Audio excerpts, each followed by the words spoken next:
The morning sun cast long shadows across Logan International Airport's private terminal as Dr. Sarah Mitchell checked her watch for the third time. 6:45 a.m. Her sleek black Louboutin heels clipped against the polished floor as she walked, pulling her designer carry-on behind her. The weight of her laptop bag, filled with patient files and surgical plans, pressed against her shoulder. The private terminal was quieter than the main airport, its exclusivity marked by soft leather chairs and modern art pieces hanging on cream-colored walls.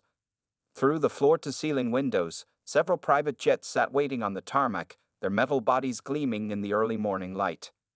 Sarah adjusted her crisp white blazer, a habit she'd developed over years of presenting herself professionally in a world that often questioned her presence.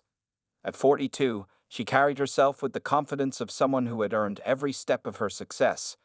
Her natural hair was styled in neat, professional twists, and her minimal makeup highlighted her warm brown eyes and high cheekbones. Just another day, she whispered to herself, though she knew this surgery was anything but ordinary. In Seattle, a 7-year-old girl named Emma waited for the operation that could save her life. The procedure Sarah had pioneered was this child's best hope, and time was precious. The terminal was beginning to fill with its usual morning crowd: business executives in expensive suits, tech entrepreneurs in casual wear that cost more than monthly mortgages, and the occasional celebrity trying to blend in behind designer sunglasses. Sarah noticed, as she always did, that she was the only black person among the travelers. Her phone buzzed with a text from Dr. James Chen, her colleague in Seattle. Surgery team prepped and waiting. Safe flight, Sarah. She typed a quick reply, confirming her expected arrival time. The Boeing 737 private jet chartered by the hospital was scheduled to depart in 30 minutes, giving her plenty of time to complete the usual security procedures. As she approached the security checkpoint, Sarah reached for her ID and credentials, a routine she could perform in her sleep. Her medical license, hospital ID, and pilot-approved passenger manifest were neatly arranged in her leather portfolio.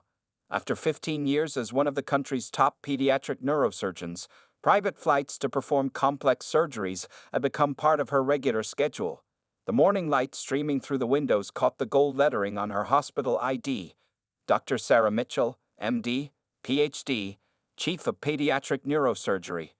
Behind those credentials lay years of sacrifice: graduating top of her class at Johns Hopkins, countless sleepless nights during residency, groundbreaking research, and surgeries that had earned her features in medical journals worldwide. She noticed the security guard before he noticed her. Richard Walsh stood with his feet planted firmly apart, his blue uniform pressed and neat, his expression unchanging as he processed other passengers through security. Sarah had encountered many Richard Walshes in her life, people who saw her skin color before they saw her achievements. As she waited in line, Sarah mentally reviewed the surgery ahead. Emma's case was complex, a rare brain tumor located in a challenging position, but Sarah had developed a new microsurgical technique specifically for cases like this, earning her recognition across the medical community. The journal cover featuring her breakthrough sat in her laptop bag, along with Emma's detailed scans. The line moved quickly. A white businessman in front of her passed through with a casual nod from Walsh, barely breaking stride as he headed toward his waiting jet. Sarah stepped forward, documents ready, her expression professional and composed. She'd learned long ago that in moments like these, composure was as crucial as credentials. Walsh looked up, his eyes meeting hers, and Sarah saw the supple shift in his expression, a change she'd witnessed countless times before. It was going to be one of those moments, she realized, even as she maintained her calm exterior. In the world of private aviation and prestigious medicine, she'd faced these silent challenges before, and she would face them again. Little did she know that this particular morning would become more than just another example of the barriers she routinely overcame.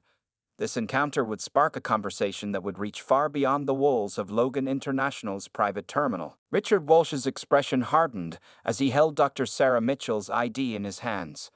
He turned the hospital credentials over, then back again, his movements deliberately slow. Behind him, the morning sun continued to rise, casting longer shadows across the terminal floor. "I'll need to see additional verification," he said, his voice carrying a tone that Sarah had heard too many times before. The the same tone that had followed her from medical school to operating rooms, from hospital boardrooms to professional conferences.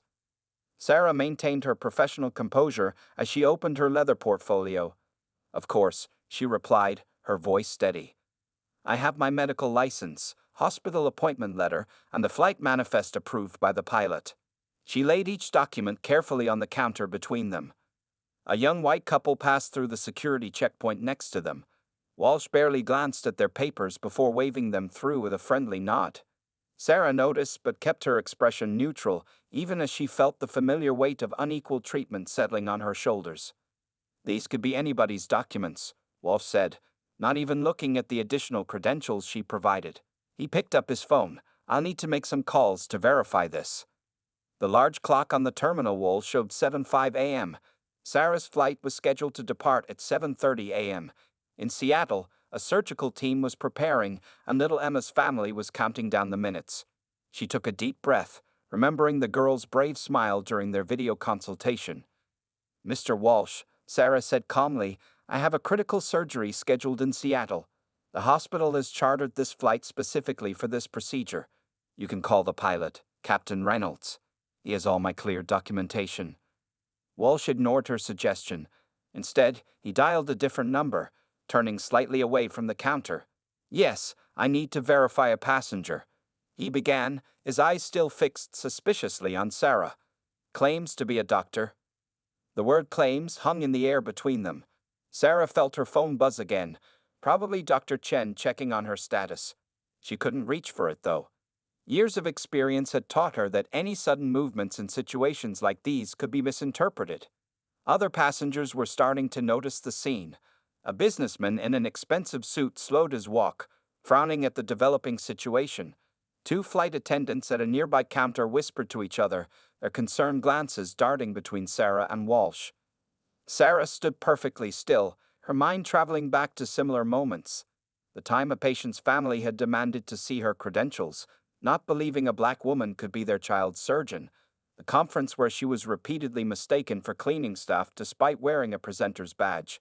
The hospital board meetings where her suggestions were ignored until repeated by white colleagues. Walsh completed his first call and immediately began another. "Yes, I need to speak to someone about a private flight passenger." He paused, listening. "No, I understand it's early, but this is a security matter." The terminal's usual quiet efficiency had been disrupted. More people were watching now, some with uncomfortable recognition of what was unfolding, others with growing concern about the delay.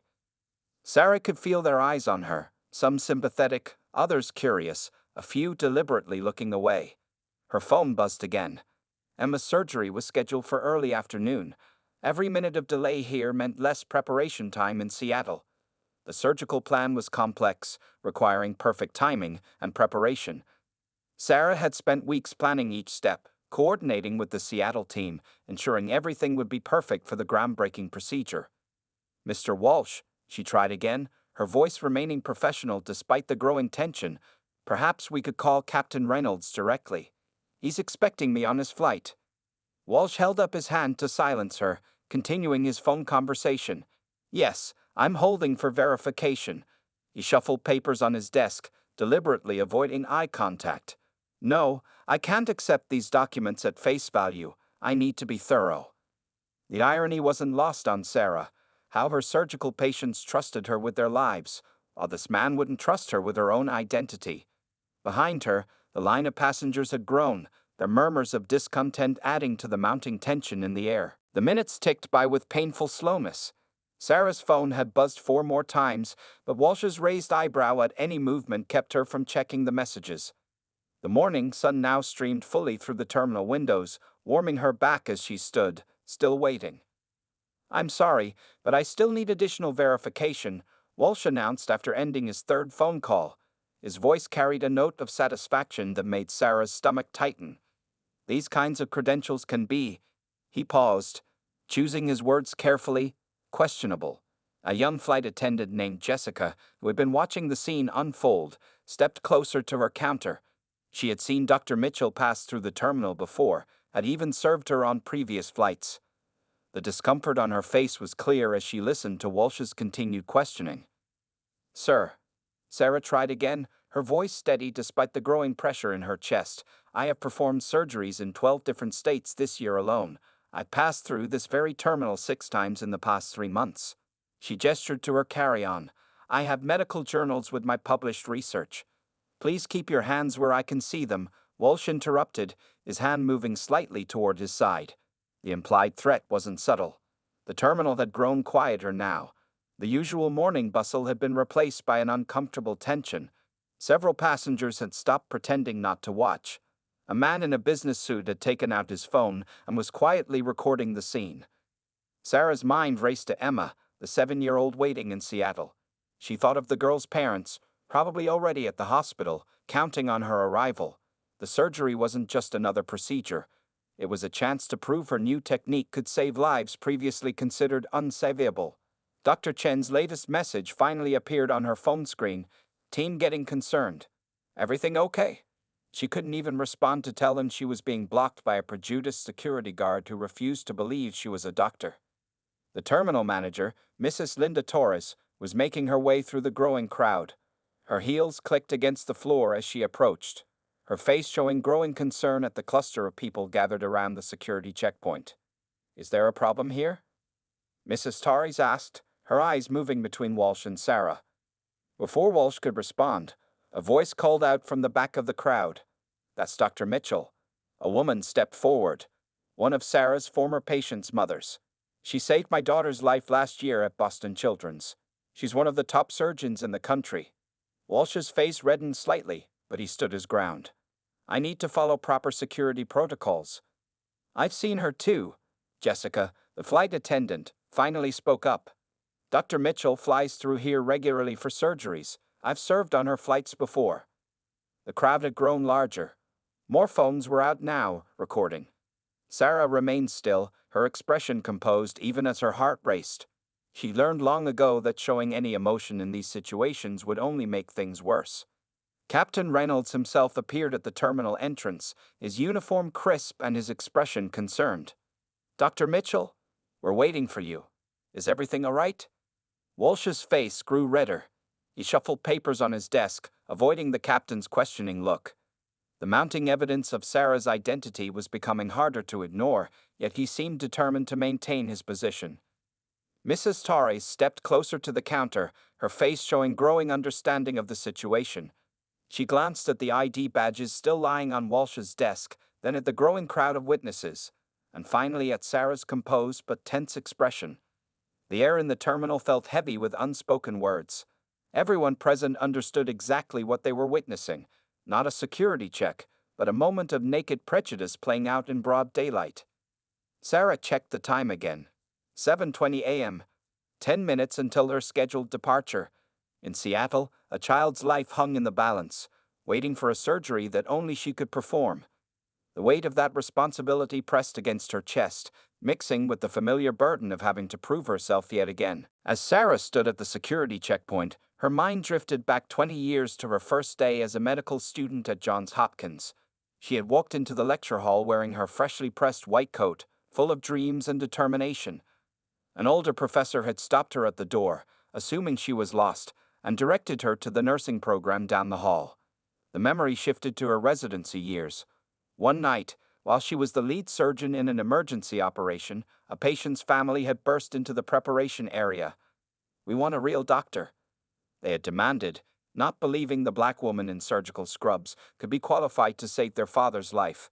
Sarah had saved him anyway, her hand steady despite the weight of their words. These memories washed over her as Mrs. Torres, the terminal manager, began reviewing her credentials. Each document told a story of triumph over doubt. Her medical school diploma, earned while classmates whispered that she was only there because of affirmative action. Her residency certification, completed despite senior doctors constantly questioning her abilities. Her research papers that had revolutionized pediatric neurosurgery. Dr. Mitchell, Mrs. Torres's voice pulled her back to the present. I am so sorry for this delay. I recognize you from last month's medical journal cover. Walsh shifted uncomfortably at his desk, but Sarah barely noticed him now. Her thoughts had drifted to Emma, the little girl waiting in Seattle. Emma reminded her of another patient from years ago, a young boy named Marcus whose parents had initially refused to let her operate, demanding a more experienced surgeon. "We don't feel comfortable," Marcus's father had said, his eyes avoiding hers. Sarah had stayed late that night, walking them through every detail of the procedure, showing them her success records, explaining why her new technique was their son's best chance. In the end, she had earned their trust. Marcus was now a healthy teenager who sent her a Christmas card every year. The terminal crowd had grown larger, their murmurs filling the air. Sarah noticed a young black girl among them, maybe 12 years old, watching the scene with wide eyes. The girl clutched a science textbook to her chest, and Sarah saw herself in that child's face, the same dreams, the same potential, the same future battles to fight. Her phone buzzed again. Dr. Chen was probably frantic by now. The Seattle surgical team had been preparing since dawn. They had studied her technique for weeks, ready to assist in this groundbreaking procedure. Emma's tumor was complex, the kind most surgeons would declare inoperable. But Sarah had developed a solution, had spent years perfecting the approach that could save this child's life. Captain Reynolds stepped forward again. "Dr. Mitchell has been cleared at the highest levels," he stated firmly. "She's flown with us multiple times. I can personally vouch for her credentials." The words echoed similar moments throughout her career, other professionals having to vouch for her, verify her existence, confirm her achievements. She remembered the first time she had presented her research at a major conference. The moderator had assumed she was there to clean the auditorium, until a white colleague intervened to identify her as the keynote speaker. Sarah's hand unconsciously touched the small scar on her right wrist, a reminder of the countless hours spent perfecting her surgical technique. She had earned every achievement twice over, once through her work, and once through proving she had the right to do that work. The young girl in the crowd had moved closer, still watching. Sarah stood straighter, knowing that this moment would become another story, another memory. Just as she had needed to see other strong women succeed when she was young, this girl needed to see someone stand firm in the face of prejudice. Mrs. Torres was now on the phone with the airline's regional director. Walsh's face had turned a deeper shade of red as more people gathered, as more voices joined in support of Dr. Mitchell. But Sarah kept her eyes on the young girl with the science book, seeing in her the future that made all these battles worth fighting. Mrs. Torres's face changed as she looked at her phone screen. She had just pulled up the latest issue of the American Medical Journal, and there on the cover was Dr. Sarah Mitchell, photographed in an operating room, her skilled hands positioned over a patient's brain scan. The headline read, "Revolutionary Pediatric Neurosurgery Technique Saves Previously Inoperable Cases." "Mr. Walsh," Mrs. Torres's voice cut through the tense air of the terminal, "do you realize who you've been detaining?" She turned her phone screen toward him, showing the magazine cover. "Dr. Mitchell is one of the most respected pediatric neurosurgeons in the country." Walsh's face paled as he looked at the image, then back at Sarah. The crowd of onlookers had grown even larger, and many had their phones out, recording every moment. The young black girl with the science book had edged even closer, now standing near the front of the gathering. I was just following protocol," Walsh stammered, but his voice lacked its earlier confidence. "We have to be thorough with security checks." "Thorough?" A voice called from the crowd. It was the businessman who had passed through security just minutes before Sarah. "You barely looked at my ID before waving me through. I could have shown you a library card, and you wouldn't have noticed." Mrs. Torres stepped behind the security desk, her heels clicking purposefully on the floor. She picked up Sarah's credentials, handling them with the respect they deserved. Harvard Medical School, top of her class. Johns Hopkins residency. Over 200 successful pediatric brain surgeries. Pioneer of the Mitchell technique for inoperable brain tumors. The terminal had fallen completely silent. Even the usual airport announcements seemed to have paused. Sarah remained standing straight, her composure intact, though her mind was racing with thoughts of Emma in Seattle and the precious time being lost. "Dr. Mitchell," Mrs. Torres continued, "is expected at Seattle Children's Hospital for an emergency surgery on a 7-year-old girl. A surgery that only she can perform." She turned to Walsh, her voice sharp. "And you've been holding her here for nearly 40 minutes. Captain Reynolds stepped forward again. We delayed takeoff as long as we can, but we need to leave now if Dr. Mitchell is going to make it to Seattle in time for the surgery. The young girl with the science book suddenly spoke up, her voice small but clear. My mom's a nurse. She says every minute counts in surgery. You're making a little girl wait because you wouldn't believe Dr. Mitchell is a doctor. Walsh's face reddened again, but this time from shame rather than anger. The truth of what he'd done, of what he'd almost prevented, seemed to finally hit him. A child's life hung in the balance, and his prejudices had nearly derailed her chance at survival. Jessica, the flight attendant, had already picked up Sarah's carry-on bag. I'll take this to the plane for you, Dr. Mitchell, she said, her small act of kindness a contrast to the morning's hostility. Mrs. Torres was already on her phone again. Yes, sir. I'm filing an immediate incident report. No, this kind of behavior cannot be tolerated in our terminal. She looked directly at Walsh as she spoke. Sarah finally reached for her phone, quickly typing a message to Dr. Chen. On my way now. Prepare Emma for surgery. We won't let her down. As she gathered her credentials from the counter, Sarah paused. She turned to the young girl with the science book, who was still watching everything with wide, intelligent eyes. Keep studying, she said softly. The world needs more brilliant minds in medicine. The girl's face lit up with a bright smile. I will, Dr. Mitchell. I want to be just like you someday. The crowd parted to create a path to the jet bridge. As Sarah walked through, head held high, she heard Mrs. Torres behind her. Mr. Walsh, please surrender your security badge. We'll need to have a long discussion about what happened here today. The morning sun streamed through the windows, catching Sarah's white coat as she strode toward her waiting plane.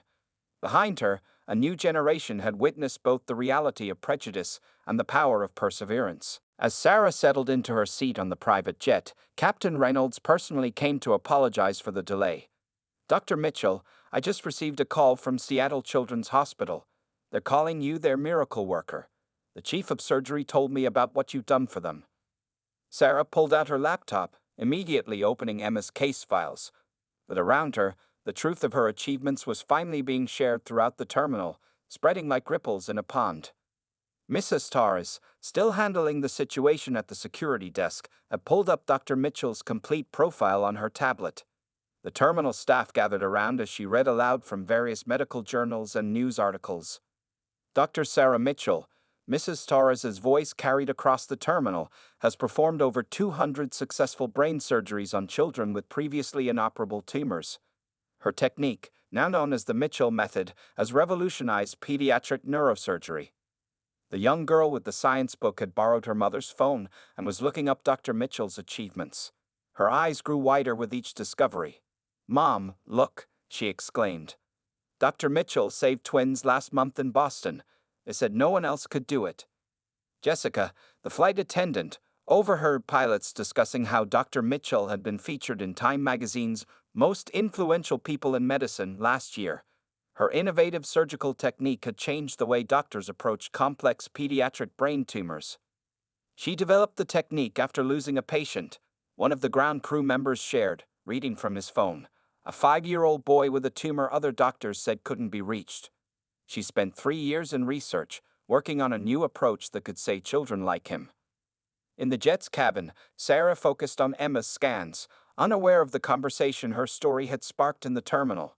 She marked critical points on the images, updating her surgical plan to account for the delayed start time. Every minute counted now.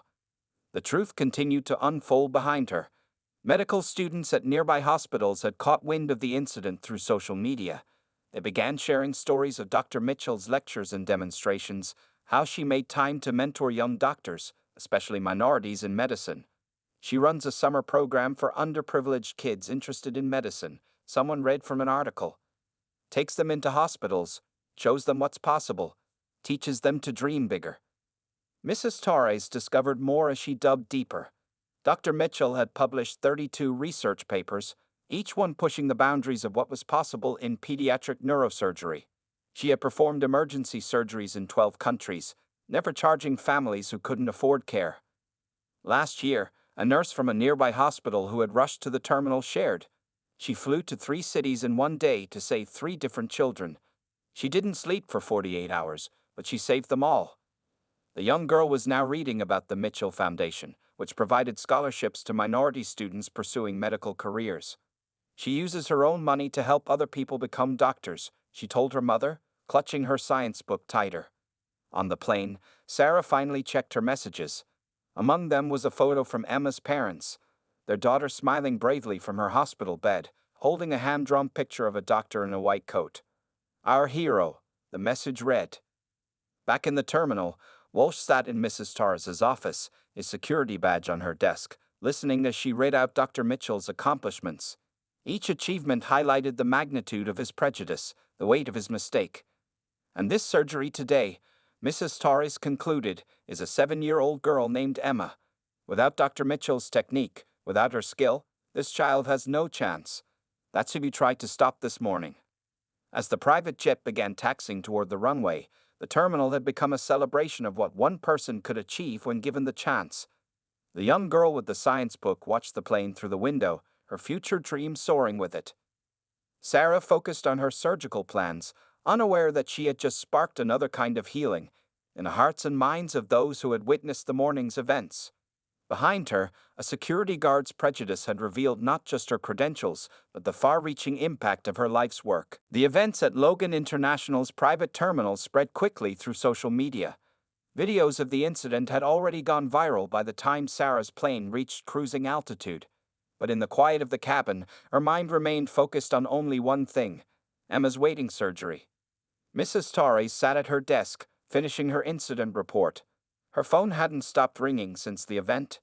The airline's corporate office, medical associations, and news outlets all wanted details about what had happened. On her computer screen, she typed the final lines of Walsh's suspension notice. Immediate suspension pending full investigation, she read aloud as she signed the document. Violation of security protocols, discriminatory behavior, and endangerment of a medical emergency situation. In the terminal's security office, Walsh sat alone, his security badge missing from his uniform. He watched as another officer packed up his personal belongings. The gravity of his actions weighed heavily on him as he read comments on social media about the incident. People were sharing stories of similar experiences, of being judged and blocked because of their skin color. The airline's CEO had already issued an emergency statement. We deeply regret the discriminatory treatment Dr. Sarah Mitchell faced at Logan International. This behavior goes against everything we stand for. We are taking immediate action to address this incident and implement additional training across all our terminals. Sarah's phone buzzed with message after message, but she opened only one, from Dr. Chen in Seattle. Operating room prepped. Team ready. Emma's vitals stable. We're all waiting for you, Dr. Mitchell. The young girl with the science book had become a minor celebrity in the terminal. News reporters who had arrived to cover the story interviewed her about what she had witnessed. Dr. Mitchell showed me that no one can stop you if you don't let them, she told them, her voice strong and clear. She had surgery to do, and she stayed professional even when she was treated unfairly. Mrs. Torres received a call from the National Medical Association. They wanted to use this incident as a teaching moment, to highlight the ongoing challenges faced by medical professionals of color. Dr. Mitchell's experience is not unique, their spokesperson said, but her composure and professionalism in the face of discrimination sets a powerful example. In the plane, Sarah reviewed Emma's latest brain scans one more time. The pilot's voice came over the intercom. Dr. Mitchell, we're making up time in the air. We should have you in Seattle with enough preparation time for the surgery. Back at the terminal, Walsh's suspension had become official. Security footage of the incident was being reviewed by the airline's diversity and inclusion team. They had already scheduled mandatory sensitivity training for all security personnel across their terminals. The young girl's mother, a nurse at a local hospital, shared her own experiences with workplace discrimination. Watching Dr. Mitchell stay calm and professional, that's what we have to do every day, but it's time for change. It's time for people to be judged by their abilities, not their appearance. Sarah's story was picking up momentum online. #DrMitchell and #BlackExcellence were trending. Medical professionals across the country were sharing their own stories of prejudice and persistence. But Sarah remained focused on her patient, unaware of the movement she had inspired. Mrs. Torres had one more task to complete. She wrote a formal letter of apology to Dr. Mitchell, but added something more, an invitation to speak to the terminal's staff about her experiences when she returned. "Your dignity in the face of discrimination has taught us all a valuable lesson," she wrote. The young girl and her mother watched other flights depart, still talking about what they had witnessed. "Mom," the girl said, clutching her science book, "when I become a doctor, I'm going to be brave like Dr. Mitchell." As Sarah's plane crossed state lines, the consequences of Walsh's actions continued to unfold, but she remained absorbed in her surgical preparations, her mind already in the operating room with Emma. She had learned long ago that the best response to prejudice was excellence, and today, excellence meant focusing on saving one little girl's life. The terminal had returned to its normal rhythm, but something had changed. The morning's events had opened eyes and hearts, turning one doctor's moment of injustice into a catalyst for change. The next morning, headlines across the country told two stories. The first, 7-year-old's inoperable brain tumor successfully removed by Dr. Sarah Mitchell. The second, renowned surgeon faces discrimination at airport, sparks national conversation. In Seattle Children's Hospital's recovery room, Emma slept peacefully, her surgery a complete success. Dr. Mitchell had performed the complex procedure for nearly 6 hours, her hands steady and sure, her innovative technique working exactly as planned. The tumor that other doctors had declared impossible to reach was gone. "Dr. Mitchell," Emma's mother whispered, tears streaming down her face, "how can we ever thank you?" She held her daughter's small hand, watching the gentle rise and fall of her chest. Sarah smiled softly, her exhaustion hidden behind her professional composure.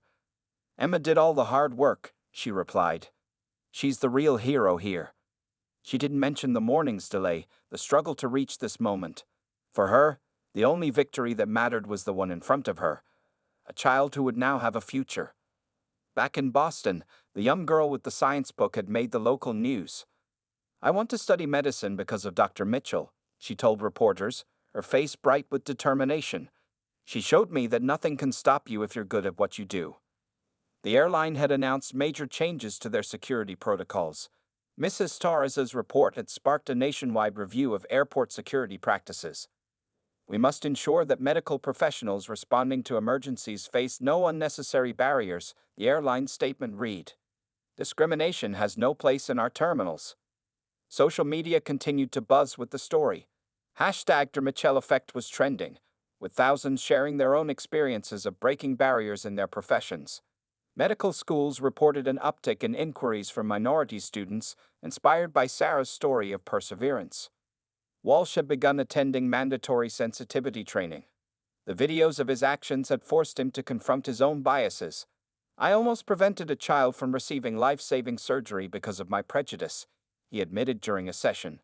"I'll carry that knowledge for the rest of my life." In Seattle, Sarah checked Emma's vital signs one more time before heading to her hotel. The hospital corridors were quiet in the early morning hours, but her phone wasn't. Messages of support and solidarity poured in from medical professionals worldwide. The incident had touched a nerve, sparking discussions about discrimination in healthcare that were long overdue. The Mitchell Foundation received an influx of donations, allowing them to double their scholarship offerings for minority medical students. Dr. Mitchell's experience reminds us why representation in medicine is so crucial, the foundation's statement read. "Every barrier broken opens doors for future generations." A week later, Emma opened her eyes and smiled at her parents. Her recovery was proceeding perfectly, the incision healing cleanly. When asked about the doctor who saved her, she pointed to a drawing she'd made. A figure in a white coat with dark skin, standing tall and proud. Sarah finally read through some of the messages and news stories about the incident. She was moved by how many people had spoken up, how many had shared their own stories. But her favorite message came from the young girl at the terminal. A photo of her science book opened to a chapter on the brain, with a note saying, "Studying hard, Dr. Mitchell." The terminal where it all happened had changed. New training programs were in place, and Mrs. Torres had instituted a zero-tolerance policy for discriminatory behavior. The area where Sarah had stood now displayed a photo of diverse medical professionals, with a quote about judging people by their abilities, not their appearance. As Sarah packed her bags for her flight back to Boston, she received one last update about Emma. The girl had taken her first steps post-surgery, her balance perfect, her smile bright. In that moment, Sarah knew that this was what truly mattered. Not the headlines, not the viral videos, but the lives she could touch with her skills. The morning sun streamed through Emma's hospital window, casting a warm glow over her peaceful face. In Boston, a young girl bent over her science homework, dreaming of following in Dr. Mitchell's footsteps. And in terminals across the country, security officers underwent new training, learning to see beyond their biases to the humanity in front of them.